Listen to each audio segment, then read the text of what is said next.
when I was already at school, I watched sports results like bicycle races, the Tour d'Italia, the Giro d'Italia, and the Tour de France, and always liked to watch who was winning and how the positions changed. And a little later, I started to watch the prices of stocks, because at that time you didn't have Bloomberg and Reuters machine in private households, but you could watch the stock prices in the newspapers. And towards the end of my studies, I had some savings, about 20,000 US, because at the time, while I was studying, I was also ski racing in the Swiss team, so I earned some money as a result. And then I said to myself, I'm going to buy some stocks, the most speculative ones, and if I make money, I will take a year holiday and travel around the world, and if I lose it, I'll just go and work immediately. So I bought Penn Central and Lytton. That was in 1969 or 1970, after I had completed my PhD. Then I went to work right away because one went bankrupt, Penn Central, and then Lytton went down from about, I had bought them when they were down already 80% from the highs, but then Lytton went down from $10 or $11 to $1.50. So I went to work afterwards. That is my experience. All governments and government agencies and politicians lie, period. There's no exception. They will never tell the public the truth, because the truth would be unpleasant, and since they want to be re-elected or reappointed and so forth, they will pursue a policy of misleading people. Number two, it's very clear to me, and if you observe the last 40 years, that the Fed has largely pursued policies that were favorable for Wall Street, the moneyed establishment, the wealthy people. You look, for instance, at the increase in interest rates that we had over the last 18 months. It touches different people and different corporations in a very different way. Say, myself, I have assets, and among these assets I hold cash. Now, whereas 18 months ago on my cash I did not even earn 1%, now I've been just offered yesterday and today for a 1 year deposit 6.25%.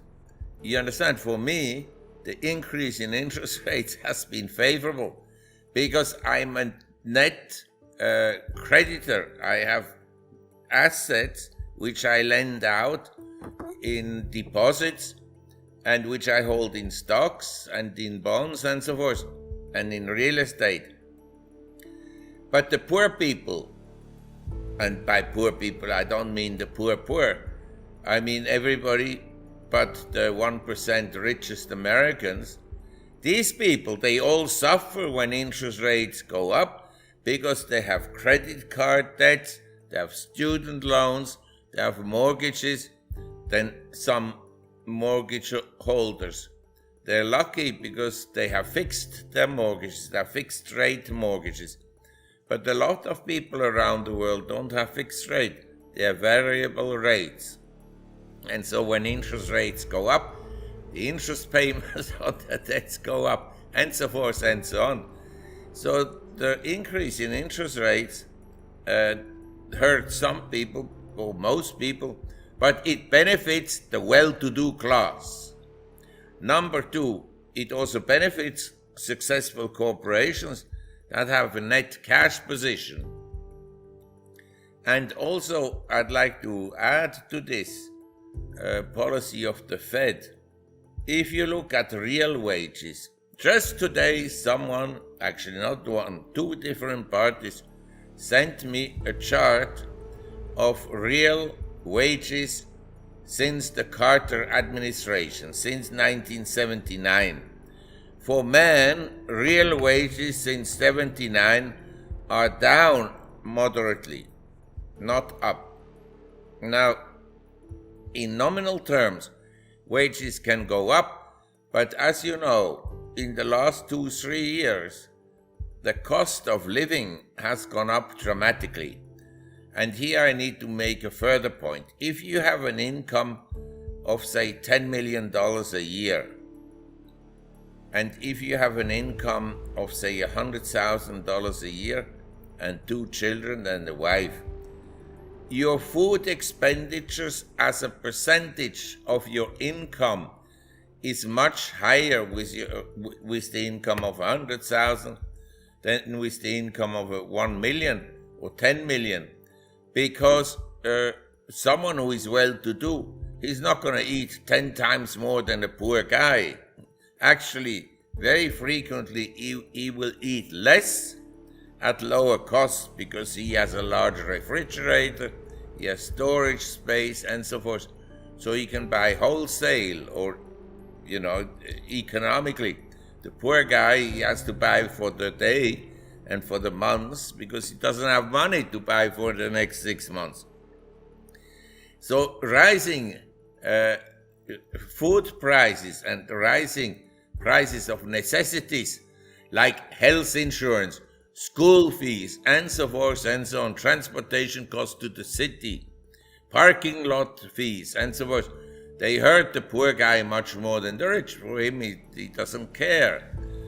And so the reality, and we have statistics about this, the reality is that the standards of living of most people has been going down. But of course, the administration in the US and elsewhere, they say, oh, look at the stock market. It's going up.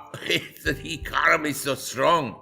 When the reality is that in real terms, people earn less. And a lot of people are struggling. We have statistics about that in Germany and in Europe and in the US.